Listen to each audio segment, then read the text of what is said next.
사랑하는 성도 여러분, 성경에서는 우리에게 우리의 신앙생활에 있어서 하나님께서 주신 두 가지의 원리를 좀 우리가 발견할 수 있습니다. 그것이 뭐냐면 하나는 믿음, 다른 말로 얘기할 땐 또 복음이라고 얘기할 수 있고, 또 다른 하나는 율법입니다. 그런데 하지만 많은 사람들이 생각에 이 두 가지가 서로 이렇게 부딪히고 상충되는 것으로 좀 알고 있는데, 그래서 그들이 생각할 때는 어느 한쪽은 다른 한쪽보다 더 중요하게 생각하고, 그래서 그것에 대해서 내용을 가르치려고 하는 그런 모습들이 있습니다. 그러나 우리가 성경을 좀 자세하게 보게 되게 되면 이 두 가지에 대한 중요성에 대해서 어느 한쪽을 치중해서 하는 그 말씀을 더 중요시 여긴 것은 없습니다. 오히려 성경에서는 서로가 보완하고 함께 조화를 이루어 나가는 것으로서 증거되는 것이 성경 말씀에서의 가르침입니다. 오늘 함께 읽었던 우리 오늘의 본문의 말씀이 갈라디아서인데, 이 갈라디아서는 로마서와 함께 하나님의 복음을 아주 가장 잘 증거한 서신입니다. 로마서는 특별히 하나님의 복음에 대해서 논리적으로 라지컬하게 이렇게 구성되어 있는 그런 그 서신, 복음서라면, 그러면 갈라디아서는 특별히 우리가 갖고 있어야 될 복음에 대해서 변증적으로, 그러니까 apologetic하게 그러한 내용으로서 증거되고 있는 것이 갈라디아서의 전체적인 내용입니다. 특별히 갈라디아서는 그리스도인들이 누려야 할 자유함에 대한 것이 중요한 주제인데, 이 자유함이 무엇과 연결되냐면 바로 우리가 누려야 할 복음의 삶과 연관되어 있는 내용입니다. 그러기에 우리가 정말 바르게 살고 어떻게 살아야 되고 어떠한 은혜의 삶을 살아야 되는지를 잘 설명한 것이 갈라디아서에 있는 전체적인 내용입니다. 자, 그런데 그 당시에 이 갈라디아 지방에 율법주의를 주장하는 이단이 들어왔습니다. 그래서 이들이 주장했던 것이 뭐냐면 하나님의 은혜와 구원에 대한 복음의 진리에 대해서 흩어지게 해야 됩니다. 그래서 신앙생활을 좀 어렵게 만드는 상황이 됐습니다. 이러한 신앙생활의 이런 혼란 때문에 사도 바울이 구체적으로 그럼 율법과 믿음에 대한 올바른 관계를 좀 세워가지고서 예수 그리스도의 그 복음에 대해서 자꾸 이렇게 부닥치려고 하는 그들에게 진정한 것이 어떤 것이고 어떠한 삶을 살아야 되는지를 가르쳐 주려고 말씀을 적었던 것이 바로 이 갈라디아서의 말씀입니다. 오늘은 특별히 제가 말씀을 좀 조금 더 이렇게 강의식으로 좀 나누려고 합니다. 우리의 또 이해를 돕기 위해서. 그래서 우리가 오늘은 이제 사실 말씀을 한 구절 한 구절 우리가 훑어볼 텐데, 자, 우리 그러기 전에 말씀을 나누기 전에 우리 성경에서 얘기하는, 그렇다면 율법과 복음의 그 단어의 의미를 좀 먼저 알아보기를 원합니다. 성도 여러분, 율법이라고 하게 된 제일 먼저 여러분들이 무슨 생각이 떠오르십니까? 율법이라는 소리를 듣게 되면요. 이것은 구약에서 주로 등장하는 개념입니다. 하나님께서 모세를 부르셔서 특별히 주신 그 계명과 그 규례를 전체적으로 의미하는 것이 율법에 대한 내용입니다. 율법은 특별히 우리가 말씀을 혹시나 율법을 이렇게 대해서 구약에서 말씀을 묵상해 보신 적이 있으신 분들은 아실 것입니다. 우리가 자연스럽게 느낄 수 있는 것은 뭐냐면 하나님의 성품을 반영합니다. 율법은요. 그 성품이 뭐냐면 거룩함의 성품입니다. 그래서 인간에게는 그것이 어떻게 주어지냐면 하나님의 백성으로서, 특별히 여러분 기억하셔야 될 것은 율법은 모든 사람들에게 주어진 것이 아닙니다. 율법은 하나님의 백성들에게 주어진 내용입니다. 이유가 뭐냐면 거룩하신 하나님이 거룩한 백성에게 주어진 내용입니다. 그래서 이들이 살아야 될 도덕적인 기준과 살아야 될 삶의 방향에 대해서 얘기하고 있는 것이 특별히 율법에 대한 내용이죠. 예. 바울이 특별히 오늘 그 율법에 대해서 갈라디아서 3장 24절에 이런 말씀이 있습니다. 율법에 대해서 설명할 말씀인데 함께 보겠습니다. 시작. 이같이 율법이 우리를 그리스도께로 인도하는 초등교사가 되어 우리로 하여금 믿음으로 말미암아 의롭다함을 얻게 하려 함이라. 분명한 것은 율법이라는 것이 우리의 믿음이는 것하고 연결시켜 주는 것이죠. 결코 무시하는 것이 아니고 결코 제하는 것이 아니라 초등교사가 돼서 가장 기본적이고 근본적인 얘기에 대해서 가르쳐 주는다는 얘기예요. 율법. 우리가 어떻게 살아야 되는지에 대해서, 의롭게 사는 것에 대해서. 그래서 강조하는 내용이 바로 저기에 있습니다. 율법에 대한 내용입니다. 자, 그렇다면 복음은 이거죠. 신약에서 강조되는 개념으로서 복음은 예수 그리스도를 통해 우리에게 주어진 하나님의 은혜와 구원의 소식을 얘기하는 것이 복음입니다. 예. 자, 복음은 그래서 인간이 구체적으로 말씀드리면 인간이 율법을 온전히 지킬 수 없기에 이것이 전제 조건입니다. 그러기에 예수님께서 대신 우리의 죄를 짊어지시고 십자가에 죽으심으로써 구원을 이루셨다라는 것이 이것이 우리가 받고 있는 복음이라는 내용입니다. 한마디로 얘기하면 대속의 진리를 강조하는 믿음에 대한 내용이죠. 이것이 복음입니다. 사랑하는 성도 여러분, 이 두 가지의 내용은 우리 신앙생활에 다 필요한 내용입니다. 결국 복음과 율법은 조화롭게 함께 나아가야 된다라는 말씀이죠. 그러나 이죠. 앞서 제가 말씀드렸지만 사도 바울 시대에 아니면 어쩌면 지금 이 시대까지도 이 두 가지의 내용을 가지고서 어느 한 것이 중요하니까 어느 한 것은 빼도 괜찮다라는 식으로 주장하는 무리들과 그룹들이 많이 있습니다. 지금까지도요. 네, 지금까지도요. 그런데 이것이 오늘의 본문의 말씀에서 무엇으로 증거되냐면 그것이 또 다른 복음이라는 식으로서 설명하고 있다는 내용이죠. 사랑하는 성도 여러분, 또 다른 복음은 없습니다. 복음은 하나입니다. 그런데 그 복음을 가지고서 이러한 복음도 있지 않냐라고 우리를 현혹하게 만들고 있었고 갈라디아서 그 이 시대에도 그렇게 했다라는 말씀이죠.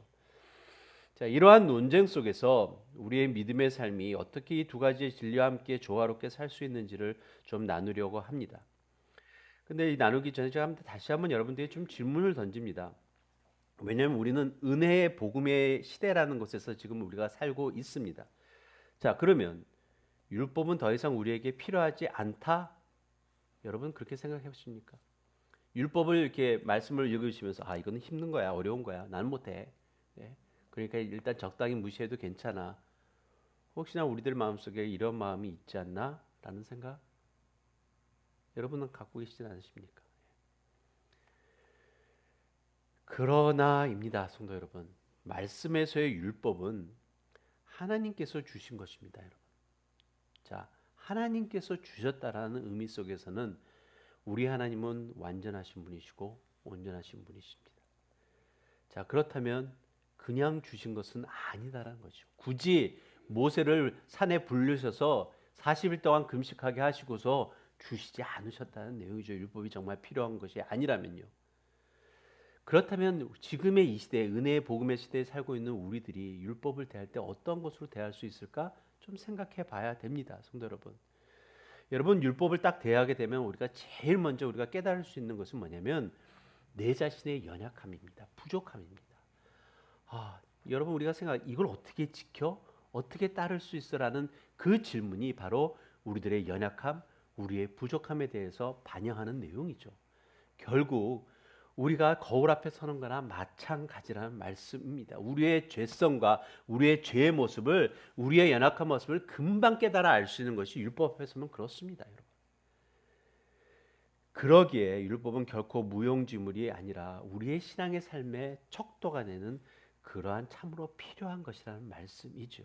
자, 그러나 율법주의는 리걸리즘이라고 얘기를 할 수 있는 거예요. 율법주의는 아님이라는 것이죠. 이거는 아무런 가치가 없는 내용입니다. 왜냐하면 여러분 성경에서도 지금 이 갈라디아서에 있는 잘못된 복음이라고 얘기하고 들어오는 것이 그 율법주의를 주장하고 있는 내용인데 이것은 뭐냐면 예수 그리스도 하나님을 믿고 예수 그리스도를 믿는 것으로는 충분하지 않다. 이것이 전제입니다.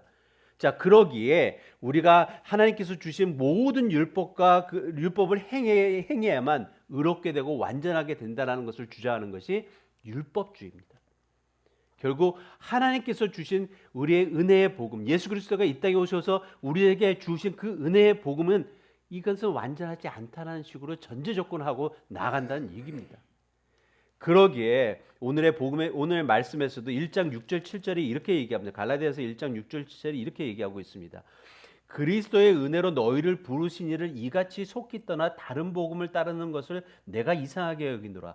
다른 복음은 없나니 다만 어떤 사람들이 너희를 교란하여 그리스도의 복음을 변하게 하려 함이라. 이게 바로 그 뜻이라는 말씀입니다. 그리스도의 복음은 완전하지 않아 라는 식으로 우리가 우리 자신의 힘으로 율법 잘 지켜야 돼. 그래야 구원받을 수 있어 라고 얘기하고 있는 내용입니다. 사랑하는 성도 여러분, 이것은 분명 은혜의 복음과 배치되는 잘못된 생각입니다. 자, 그런데 여러분 기억하셔야 될 것이 뭐냐면, 분명한 것은 구원받은 성도는 경건하고 거룩하고 의로운 삶을 살려고 힘써야 합니다. 맞습니다, 여러분. 내가 은혜로 구원받았어. 그래서 난 아무렇게나 살아도 돼. 천만의 말씀, 그런 말씀은 성경 말씀에 없습니다. 자, 그러나 율법주의가 얘기하는 것처럼 완전하지 않아서 하는 것이 아니라 진정한 우리가 선한 일을 행하고 힘써야 되는 것이 진정한 동기와 목적이 분명 율법주의하고는 다른 내용에 있다라는 말씀이지요. 이것에 대해서 우리가 좀 바르게 깨달아야 할 줄로 압니다. 그것이 오늘 본문의 말씀에서 이제 사도 바울이 7가지의 내용을 가지고서 반론을 제기하는 내용입니다. 오늘 제가 이것에 대해서 나누려고 하는 내용인데, 사도 바울이 7가지에 대해서 끄집어내면서 율법주의자들이 주장하는 그 내용이 어떻게 잘못된 것인가에 대해 반론을 얘기합니다. 그런데 우리가 지금 오늘 말씀을 좀 우리가 함께 읽으면서 생각해야 될 것이 무엇이냐면, 단순히 이게 잘못됐다라는 것만 우리가 국한되지 말고 그것을 통해서 잘못된 이유와 특별히 복음이 어떤 의미로 지어지는지에 대해서 우리가 좀 바르게 깨달아서 우리들과 받은, 정말 저와 여러분이 받은 그 은혜의 복음이 얼마나 귀중한 것이고 얼마나 하나님의 그 은혜와 하나님의 사랑이 있는지에 대해서 좀 바르게 깨닫는 그런 좀 복된 시간이 되시기를 예수 그리스도로 축원합니다. 자, 그래서 우리 말씀 좀 먼저 보겠습니다. 말씀 1절 말씀 좀 보겠습니다. 1절 말씀이 이렇습니다. 3장 1절 말씀에, 어리석도다 갈라디아 사람들아, 예수 그리스도께서 십자가에 못 박힌 것이 너희 눈앞에 밝히 보이거늘 누가 너희를 깨더냐라는 내용으로서 들어옵니다. 첫 번째 지적입니다. 뭐냐면 예수 그리스도께서 십자가에 못 박히셨다는 사실입니다. 이것이 첫 번째 지적입니다. 여러분, 이게 왜 율법주의자들에게 첫 번째 반론으로 나오냐면, 니네들이 얘기하는데 구원이라는 것이 이것이 완전하지 않다. 그러면 예수님께서 왜 이 땅에 오셔야 돼? 이거예요. 왜 예수님께서 십자가에 못 박혀 죽으셔야 돼? 이겁니다. 왜 죄도 없으신 그분이 왜 십자가의 고통을 받으셔야 돼? 그럴 이유 아무것도 없지 않냐라고 얘기를 하고 있는 것입니다. 누구들에게? 갈라디아에 있는 교인들에게, 나름대로 믿음이 흔들리는 그들에게 예수님께서 왜 죽으셔야 됐는데? 이것입니다, 여러분. 사랑하는 성도 여러분, 하나님의 전적인 은혜를 증거하는 최고의 표상은 뭐냐? 바로 예수 그리스도의 십자가의 구속의 내용입니다, 여러분. 예수님께서 우리를 대신해서입니다. 우리의 감당해야 될 죄의 형벌이 너무나 크기에, 우리가 할 수 없기에 예수님께서 직접 오셔서 이 땅에 오셔서 우리의 죄를 감당하시고 대신 대속해서 짊어지신 사건이라는 것입니다. 그러기에 우리의 힘으로 뭐 완전하게 한다고 해서 되지 않는다라는 것에 대해서 설명하고 있는 가장 중요한 내용입니다. 이것이 첫 번째의 지적 반론입니다. 자, 두 번째는 2절의 말씀 보겠습니다. 2절 말씀 제가 봅니다. 내가 너희에게서 다만 이것을 알려 하노니 너희가 성령을 받은 것이 율법의 행위로냐 혹은 듣고 믿음으로냐 라는 내용입니다. 자, 이것이 뭐냐면 그 당시에 성도들에게 얘기하고 있는 것인데, 여기서 듣고 믿음으로냐라는 그 원어에 대한 내용은 이렇습니다. 믿음의 들음으로라는 뜻입니다. 믿음의 들음으로. 자, 이 말씀은 뭘 설명하고 있냐면, 로마서 10장 17절의 말씀이 있습니다. 우리가 얘기하는 것은 믿음은 들음에서 나고 들음은 하나님의 말씀으로부터라는 말씀이 있습니다. 믿음은 들음에서 난다라고 얘기하는 말씀이 있습니다. 들을 때 믿음이 생기는 것이라, 너네들이 뭐 율법을 잘 지켜서 그게 가지고서 믿음이 생기는 것이 아니라 하나님의 말씀을 들으면서 믿음이 나오고 그것을 통해서 우리의 구원함으로 나아간다라고 얘기하고 있는 것입니다. 이것이 두 번째에 대한 반론입니다. 자, 이것에 대해서 구체적으로 설명한 내용이 사도행전 10장 44절에 대한 내용인데, 사도행전 10장에서는 어떤 내용이냐면 제가 설명해 드리겠습니다. 베드로가 고넬료라는 집에 갔습니다. 가정에 찾아갔습니다. 가족들이 모였습니다. 또 그와 함께 동반된 여러 친구들이 모였습니다. 그래서 베드로가 그들에게 설명합니다. 주의 복음에 대해서, 예수 그리스도의 복음에서 쭉 설명을 합니다. 자, 그랬으니 44절에 그들이 주님의 말씀을, 그 복음의 말씀을 듣고 성령께서 말씀 듣는 모든 사람들에게 내려오셨다라는 내용이 있습니다. 자, 이것에 대해서 그들에게 다시 한번 리마인드 시켜주는 것입니다. 너네들이 성령을 받은 것이 그때 니네들이 율법을 잘해서 했었냐? 아니지 않냐 이거죠. 너네들이 주의 복음의 말씀을 듣고 믿음으로 했었을 그때가 아니냐라고 얘기합니다. 자, 이것이 두 번째입니다. 그러면서 다시 한번 세 번째 더 강하게 다시 한번 얘기합니다. 너희가 이같이 하는 것이 어리석도다라고 시작하는 것이 3절의 말씀입니다. 3절 말씀 다시 제가 보겠습니다. 너희가 이같이 어리석으냐? 성령으로 시작했다가 이제는 육체로 마치겠느냐라고 얘기를 하고 있습니다. 이게 NASB에서는 어떤 식으로 지금 표현되고 있냐면 성령으로 시작하였다가 이제는 육체로 완전하게 되려고 하느냐라는 내용입니다. 무슨 의미냐면 육신적인 노력으로서 내 힘과 노력으로서 완전함에 도달할 수 있는 것처럼 너희들이 하겠냐는 얘기입니다. 처음의 시작은 꼭 믿음으로 시작한 것처럼 했다가 오케이 이제 내 힘으로 내가 할 수 있어 라는 식으로 해서 내가 완전해야 되고 자기의 의를 나타내려고 그것으로 마무리하려고 하느냐, 그러면서 얘기하는 것이 이런 어리석은 자들아 라고 얘기하고 있는 내용입니다. 사랑하는 성도 여러분, 아무리 산골짜기에 가서 불교처럼 돌을 닦는다 하더라도 하나님께서 원하시는 거룩함에 도달할 수 없습니다. 성도 여러분, 여러분들이 정말 거룩함의 삶을 산다고 내가 정말 하나님이 원하시는 거룩함의 삶을 살겠다라고 기도원에 들어가서 20년 30년 금식할 수도 없겠지만 그런 식의 기도를 한다고 해서 하나님이 원하시는 거룩함에 이루지 않는다라는 말씀입니다. 세 번째의 반론이 바로 이것이죠. 사람은 율법을 지키는 육신적인 노력으로서 의롭게 될 수 없다라는 말씀입니다. 자, 그러면 이런 질문이 우리에게 던져지죠. 그러면 어떻게 합니까? 라는 것이죠. 어떻게 살아야 합니까? 라는 거죠. 분명 내가 예수님을 믿고 나가는 것까지 괜찮은데 지금의 내 삶의 꼬라지를 보니까 우리가 느끼는 것이 알 수 있지 않습니까? 제대로 살지 못하는 것. 그런데 나름대로 그래도 나도 노력은 좀 뭔가 해야 되지 않겠습니까? 나는 이제 그래도 하나님의 모습, 하나님의 사람처럼 살아야 되지 않겠습니까? 어떻게 해야 됩니까? 라는 질문 우리가 가질 수 있습니다.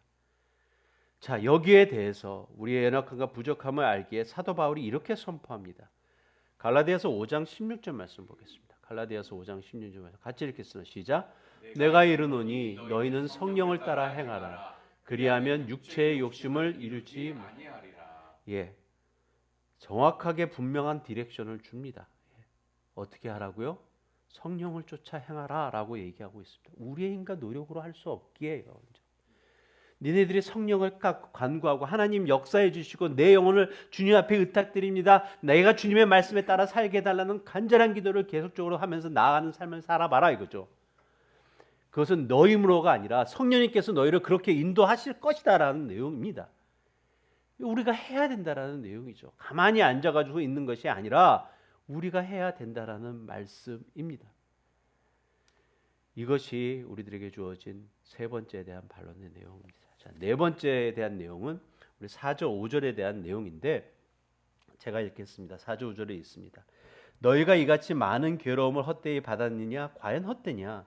너희에게 성령을 주시고 너희 가운데서 능력을 행하시는 일의 일이 율법의 행위로서냐 혹은 듣고 믿음에서냐? 이게 무슨 뜻이냐면 4절의 말씀 속에 이같이 많은 괴로움을 헛되이 받았냐라는 내용에 대한 내용이 뭐냐면 네 번째에 대한 반론은 성령의 초자연적인 은사들과 기적들을 초대교회 성도들이 누렸었습니다. 자, 그런데 그것이 언제냐 이거죠. 신자들이 율법을 지킬 때가 아니고 단지 예수님을 믿을 때라는 말씀입니다. 자, 이것에 대해서 좀 구체적으로 좀 알아야 되는 것이 뭐냐면 사도행전 3장 12절 말씀 보겠습니다. 사도행전 3장 12절 말씀에 이렇습니다. 제가 읽겠습니다. 여러분 아시는 내용이 있는 내용인데 12절 베드로가 이것을 보고 백성에게 말하되 이스라엘 사람들아 이 일을 왜 놀랍게 여기느냐? 우리 개인의 권능과 경건으로 이 사람을 걷게 한 것으로처럼 왜 우리를 주목하느냐라고 얘기하면서 16절에 그 이름을 믿음으로 그 이름이 너희가 보고 아는 이 사람을 성하게 하였는데 예수로 말미암아 믿음이 너희 모든 사람 앞에서 이같이 완전하게 낫게 하였다라고 얘기합니다. 이게 뭐냐면 여러분 아실 것입니다. 사도 베드로가 얘기했잖아요. 은과금 내게 없으나 내가 가진 것으로 모두 너를 하니 일어나라 라고 해서 어렸을 때부터 걷지 못하던 그 장애인을 일으켜 세우는 그 내용입니다. 그런데 사람들이 이것을 보고 놀라고 했었을 때 지금 베드로가 그들에게 얘기했던 내용이죠. 믿음이 너희 모든 사람 앞에서 이같이 완전하게 했다라고 얘기하는 것입니다. 이것을 너희들이 알지 않냐라고 지금 사도 바울이 갈라디아 교인들에게 얘기하고 있는 것입니다. 너네들이 그때 율법을 완전히 지켰어? 아니지 않냐 이거죠. 분명 우리가 하나님의 믿음으로 나아갔기 때문에 이런 성령의 기적들을 보고 있지 않았냐라는 것입니다. 여러분의 삶 속에서도 한번 되돌아보시기 바랍니다. 여러분들이 나름대로 하나님께서 나에게 함께 하셨다라는 신앙의 간증들을 생각할 때 여러분들이 살아온 삶의 여정을 이렇게 좀 나름대로 뒤집어 보게 되면 그때가 여러분들이 율법을 잘 지켜서 하나님의 말씀을 제대로 잘 지켜서 그때 하나님께서 나에게 이렇게 도와줬다 그렇게 간증하신 분 제가 한 번도 못 들었습니다. 분명한 것은 정말 하나님의 은혜로 내가 하나님과 제대로 잘 지지 못했는데 하나님의 강권적인 역사로서 했던 그 믿음의 순간들이 있었음에 대해서 고백하는 내용들이 더 많다라는 것이죠. 이것이 우리가 믿음에 대한 복음에 대한 고백으로 나아가는 내용이라는 말씀입니다.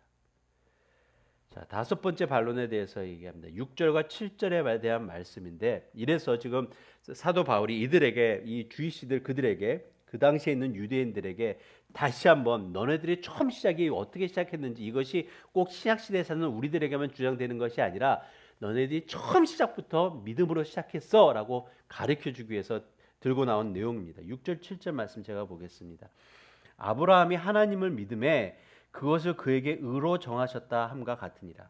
그런즉 믿음으로 말미암은 자들은 아브라함의 자손인 줄 알지어다라고 얘기하고 있습니다. 이건 그들에게 주어진 대단한 반론입니다. 우리는 그냥 그런가 보다라고 얘기하겠지만 여러분 첫 번째 주이시가 누구인 줄 아십니까?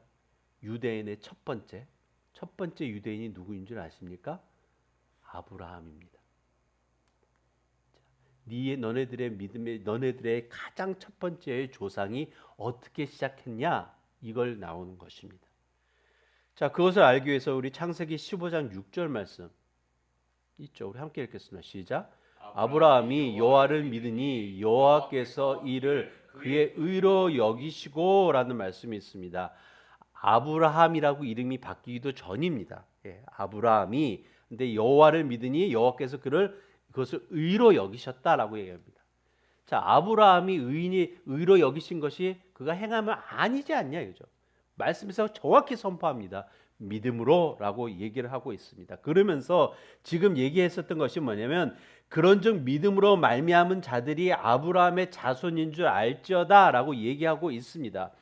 이게 무슨 말씀이냐면 니네들이 그 아브라함의 혈족이라 해서 잘난 척하지 말라라는 거예요. 성경에서는 너희 아브라함의 자손을 아브라함의 혈통으로 낳은 자손이라고 얘기하지 않는다라고 얘기합니다. 이들에게 이것은 나름대로의 크게 놀랄 일이라는 것이죠. 획기적인 사건이라는 말씀입니다. 말씀에서 얘기하는 믿음의 자손들이 아브라함의 자손이라고 얘기하고 있습니다. 이 믿음의 자손이 어떻게 하면 세계에 있는 모든 이방인들과 포함되어 있는 내용입니다. 그들이 하나님을 믿고 예수 그리스도를 믿는 믿음의 자손으로서 나아갈 수 있는 왜 이것이 필요하냐면 아브라함에게 주어진 복이 이들에게까지 임할 수 있기 때문에 그렇습니다. 이 주이시들이 생각했던 유대인들이 생각했던 것이 뭐냐면 아브라함을 통해서 받을 수 있는 복이 자기들에게 임할 것이라는 것으로서 잘난 척하고 지냈었습니다. 지금까지도 마찬가지지만 그러나 말씀에서 얘기하고 있는 것은 뭐냐면 아브라함의 복은 누구에게 주어진다? 믿음의 자손에게 주어진다라고 얘기하고 있는 것입니다. 창세기 12장 3절 말씀에 그래서 이런 말씀이 있습니다. 땅의 모든 족속이 너로 말미암아 복을 받을 것이라 라는 말씀입니다. 너로 말미암아 라는 것은 뭐냐면 바로 아브라함으로 말미암아 이것입니다. 이것을 이들이 붙잡고 있는데 그 땅의 자손들이 땅의 모든 족속입니다. 단순히 혈통이 아니라는 말씀이죠. 이것이 믿음에 대한 내용이라는 말씀입니다. 자, 이것이 다섯 번째에 대한 내용이었어요. 자, 여섯 번째의 반론 이제 구체적으로 더 강하게 얘기하고 있습니다. 우리가 이것을 말씀 좀 같이 보겠습니다. 10절 말씀 보겠습니다. 같이 보겠습니다. 시작. 무릇 율법 행위에 속한 자들은 저주 아래 있나니 기록된 바 누구든지 율법책에 기록된 대로 모든 일을 항상 행하지 아니하는 자는 저주 아래 있는 자라 했습니다. 아주 강하게 다시 선포합니다. 어리석은 자야라고 하시면서 다시 한번 반론은 뭐냐면 율법 행위에 속한 자들, 즉 율법을 지켜 완전하게 되려는 자들은 저주 아래 있다라고 얘기합니다. 이것이 왜 저주 아래 있냐면 다른 복음이라는 것이 때문에 그렇습니다. 그것은 사람들이 헷갈리게 한다는 것이 아니라는 것입니다. 진정한 복음은 하나밖에 없습니다. 성도 여러분, 이것은 단순히 사도 바울의 개인적인 얘기가 아닙니다. 이미 그들이 알았어야 될 내용인데 신명기 27장 26절 말씀 좀 보겠습니다. 신명기 27장 26절 말씀 같이 읽겠습니다. 시작. 이 율법의 말씀을 실행하지 아니하는 자는 저주를 받을 것이라 할 것이요 모든 백성은 아멘 할지어다. 이 신명기의 이때의 말씀이 뭐냐면 모세가 계속적으로 주었던 그 율법의 말씀에 대해서 마지막이죠. 마지막 이들이 가나안 땅으로 들어가기 전에 다시 한번 얘기를 합니다. 하나님의 복음에 대해서 했었을 때 아멘 할지어다 그러면 백성들이 아멘, 이렇게 할 땐 저주를 받을지어다, 이것에 대해서 아멘, 그래서 계속적으로 복창하고 했었던 그 내용입니다. 자, 이들이 자신들의 조상들이 뭘 했었냐면은 율법의 말씀을 실행하지 않는 자는 저주를 받을 것이라고 했는데 아멘으로 했습니다. 문제는 여기 있다는 것이죠. 완벽하게 행할 수 있는 자가 없다라는 것입니다.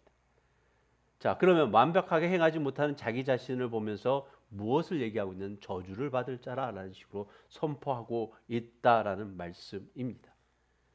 그래서요, 이거죠. 그래서요. 그래서 거기서 뭡니까? 그래서 사도 바울이 얘기하는 것이 율법으로 완전할 수 없으니 그러기에 우리 예수 그리스도께서 이 땅에 오셔서 그 짐을 대신 짊어지셨다라고 얘기하고 있습니다. 그러면서 11절 12절을 통해서 네 번째의 반론으로 넘어갑니다. 같이 말씀 읽겠습니다. 본문의 말씀 11절 12절 시작.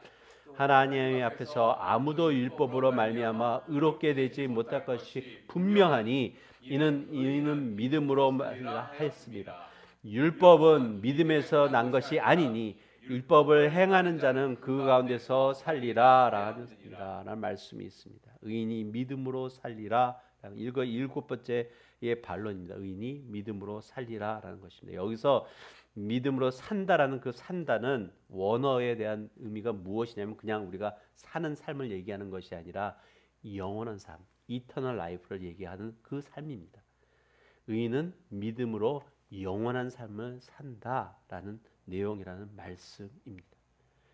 이것이 성경에서 말씀하고 있는 내용인데 이것이 신약에서만 나오는 것이 아니라 이미 구약에서 반포되어 있는 말씀. 우리 하박국서 2장 4절 말씀 볼까요? 하박국서 2장 4절 말씀 같이 읽겠습니다. 시작.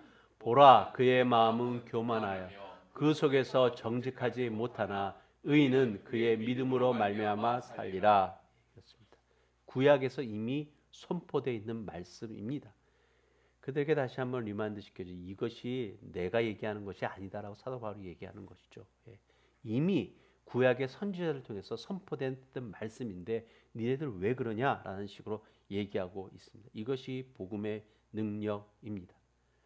자, 그러면서 본문의 핵심적으로 주어지는 것이 13절의 말씀을 제가 읽겠습니다. 그리스도께서 우리를 위하여 저주를 받은 바 되사, 이것입니다. 저주를 받는 그것을 누가 감당하셨냐? 그리스도께서라는 것이죠. 그래서 율법의 저주에서 우리를 속량하셨으니, 우리를 대속하셨으니 기록된 바 나무에 달린 자마다 저주 아래 있는 자라 하였습니다. 그런데 14절에 이는 그리스도 예수 안에서 아브라함의 복이 이방인에게 미치게 하고 또 우리로 하여금 믿음으로 말미암아 성령의 약속을 받게 하려 함이라 라는 것으로서 하고 있습니다. 사랑하는 성도 여러분, 이것입니다. 하나님께서 우리들에게 말씀하시고자 하는 것이 바로 여기 있다라는 것입니다. 우리 로마서 10장 4절 말씀이 이렇습니다. 그리스도는 모든 믿는 자에게 의를 위하기 위하여 율법의 마침이 되셨다라는 말씀이 있습니다. 성도 여러분, 이러기에 복음은 은혜이고 선물이라는 말씀입니다. 지금까지 사도 바울이 반론을 했습니다. 뭐에 대해서요? 리걸리즘, 율법주의에 대해서요. 그러나 성도님 오해하지 마시기 바랍니다. 정말 간절히 제가 부탁하고 싶은 말씀이 여기 있습니다. 하나님께서 주신 율법을 거절하라는 것이 결코 아닙니다.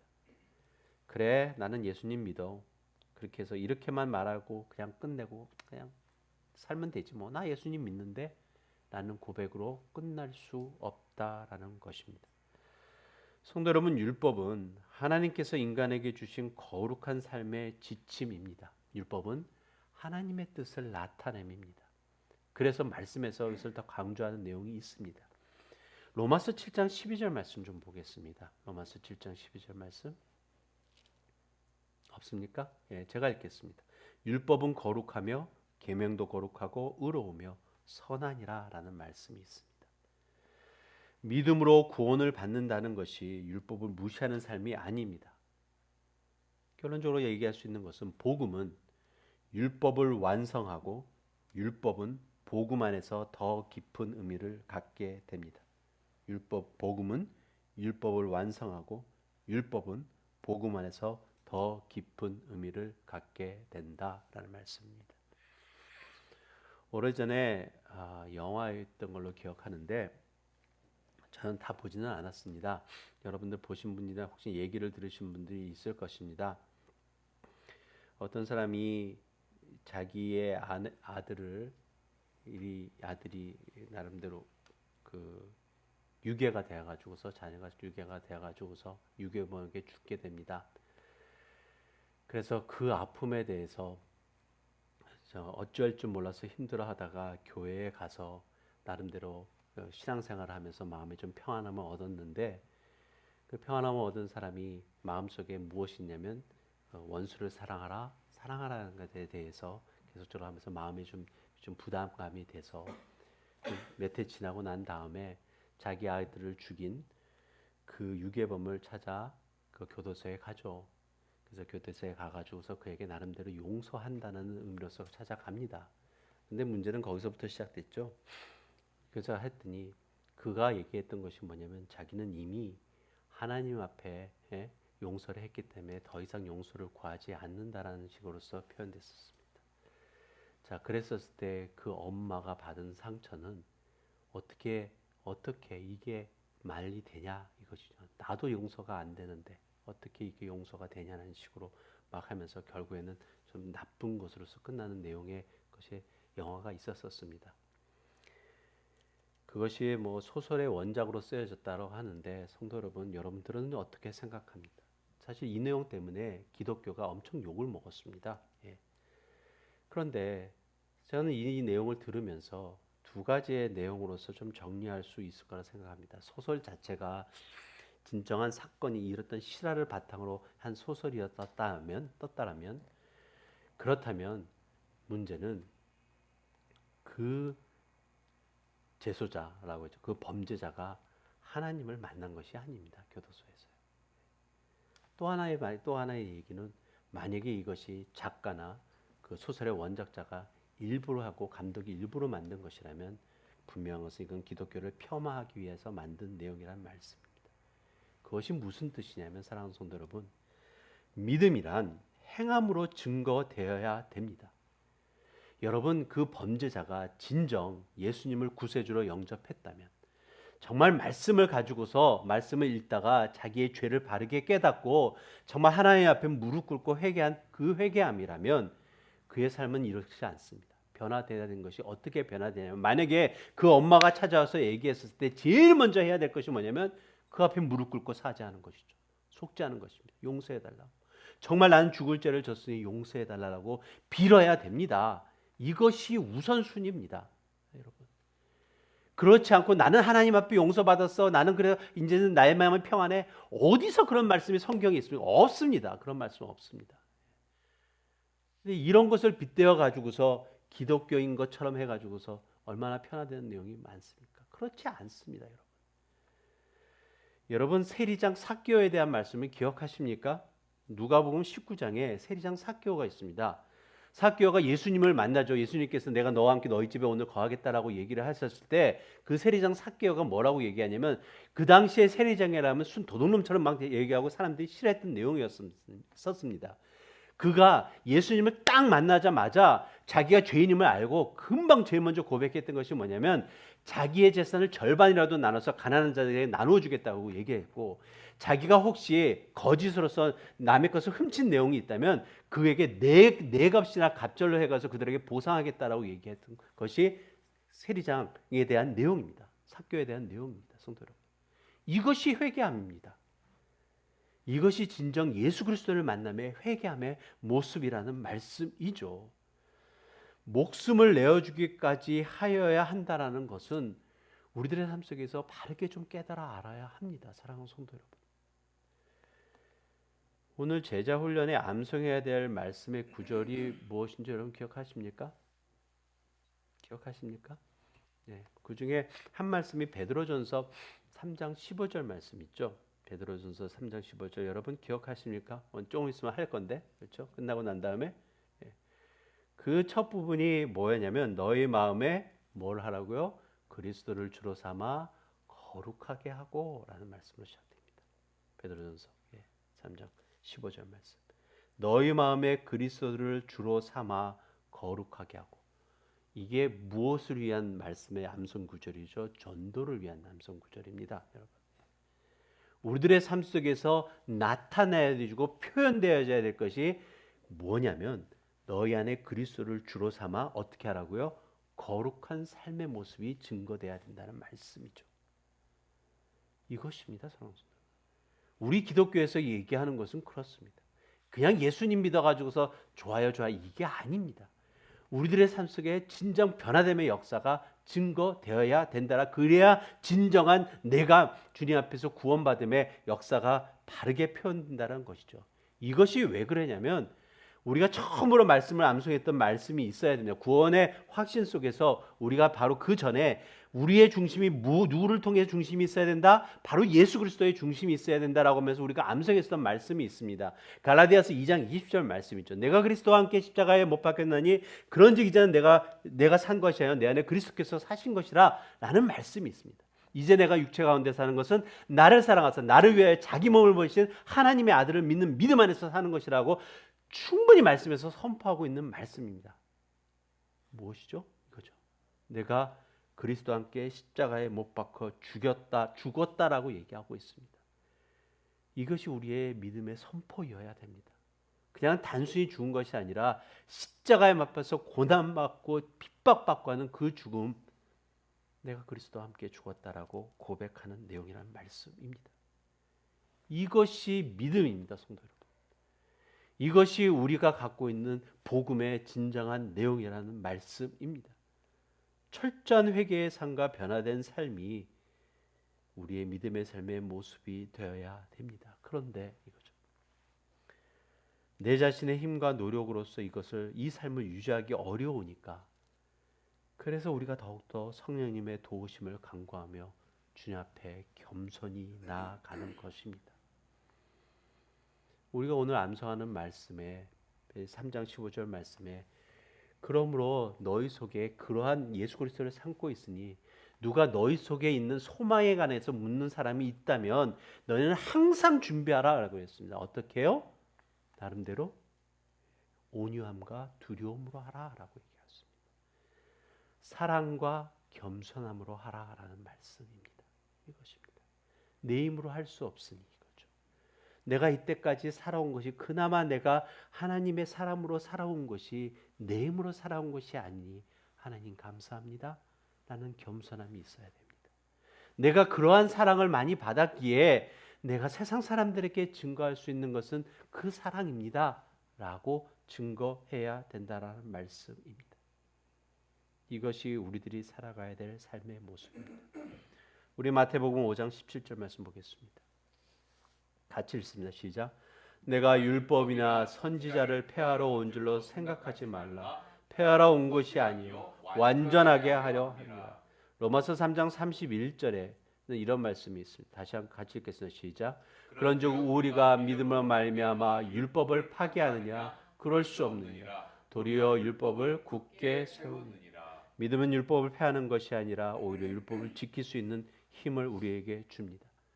우리가 이런 믿음을 가질 때 성령님께서 우리 안에 역사하셔서 정말 하나님의 뜻을 따를 수 있도록 도와주신다라는 말씀입니다.